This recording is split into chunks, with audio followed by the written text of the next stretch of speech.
বিয়ের দাবিতে প্রেমিকার বাড়ির সামনে ধর্ণা দিল প্রেমিক। বৃহস্পতিবার সকালে ডাবগ্রামে পলিটেকনিক কলেজের পেছনে প্রেমিকার বাড়ির সামনে ধর্ণায় বসে অসীম বিশ্বাস নামে এক যুবক।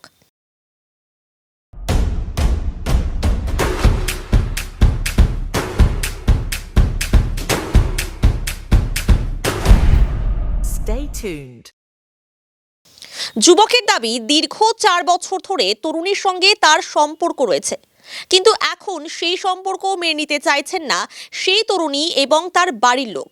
তরুণীকে ফোন করা সত্ত্বেও মেলেনি কোনো উত্তর।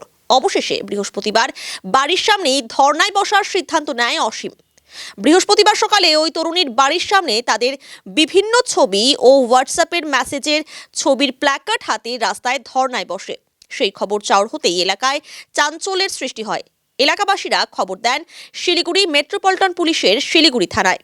ঘটনাস্থলে পুলিশ পৌঁছে ওই যুবককে বুঝিয়ে শুনিয়ে ধর্ণা থেকে উঠিয়ে দেয়। যুবক জানান, দীর্ঘ 4 বছর ধরে সম্পর্ক রয়েছে, অনেক টাকাও খরচ হয়েছে তরুণীর জন্য। তরুণীর পরিবার সম্পর্ক মেনে নিচ্ছে না। ঘটনাটা হচ্ছে যে মেয়েটা আমাকে জানি না, ওর মামি আমাকে বলতেছিল যে দুদিন ওকে কল করতে না। তারপর থেকে মেয়েটা আমার সাথে কন্ট্যাক্ট করতেছিল না। ওটা তো আমি যখন ফাঁসি দিয়েছি তার একদিন আগে ফাঁসি ও ইগনোর করতেছিল, দেখে কল রিসিভ করতেছিল না, আমার সাথে কথা বলতেছিল না। কী করবো, ওকে অতটাই ভালোবাসি 4 বছর ধরে। হ্যাঁ, সব পুরোটাই ঠিক। আমাদের রাতে যদি ঝগড়া লাগতো, সকাল হয়তো ঠিক হয়ে যেত, এরকম রিলেশন ছিল আমাদের। এখন বাড়ির থেকে ওদের আটকা রাখছে মেয়েকে, ব্রেন ওয়াশ করছে মেয়েকে, ব্রেন ওয়াশ করছে মেয়ের। যদি ব্রেন ওয়াশ নাই করতো, মেয়ে যতদিন অফিসে ছিল রোজ আমার খোঁজ নিত যে ওকে একটু দেখে রাখো, ঠিকঠাক রাখো, সব রোজ খোঁজ নিত। এখন আটকা রাখছে, সব জায়গা থেকে আমাকে ব্লক করে দিচ্ছে না, কন্ট্যাক্ট করবে কী করে? আমি যাচ্ছি ওর সাথে আমার বিয়ে দেখ, কারণ ও আমার সাথে 4 বছর ধরে ছিল। আমি চাই না ও অন্য করা হোক।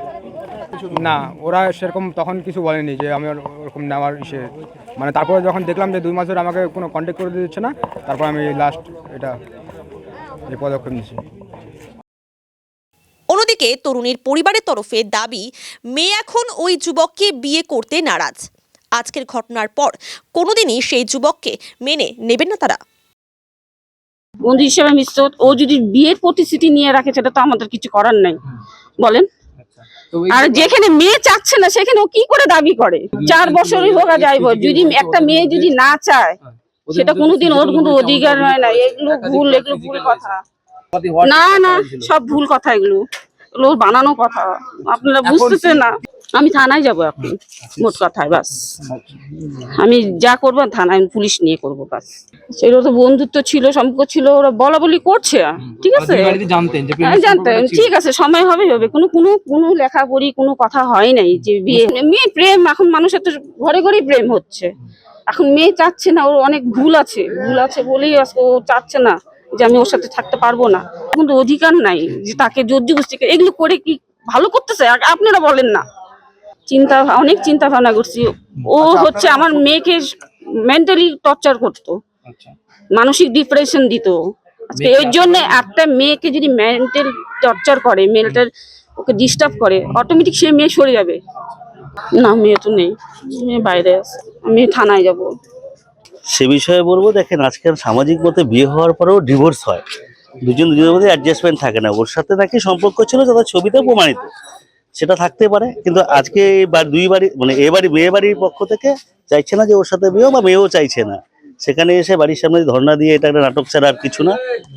যে সামাজিক মতে বিয়ে হওয়ার পরেও সে বিয়ে ভেঙে যায়, আর একজনের সাথে সম্পর্ক ছিল, এখন জোর করে বাড়িতে এসে বিয়ে করবে, তার বাড়ির ফ্যামিলি থেকে নাও মানতে পারে, মেয়ে ওটা না চাইতে পারে। এখন মেয়ে তো নাকি বলছে ওকে বিয়ে করবে না। হ্যাঁ, আমি বললাম যে ও যদি কোনো অভিযোগ থাকে সেটা কাউন্সিলরকে একটা লিখিত অভিযোগ করুক, তারপর আমরা দুটো ফ্যামিলিকে ডেকে সমস্যার সমাধান যে কি করে হয় সেটা করার চেষ্টা করব। ওয়ার্ড কমিটির পক্ষ থেকে কথাটা।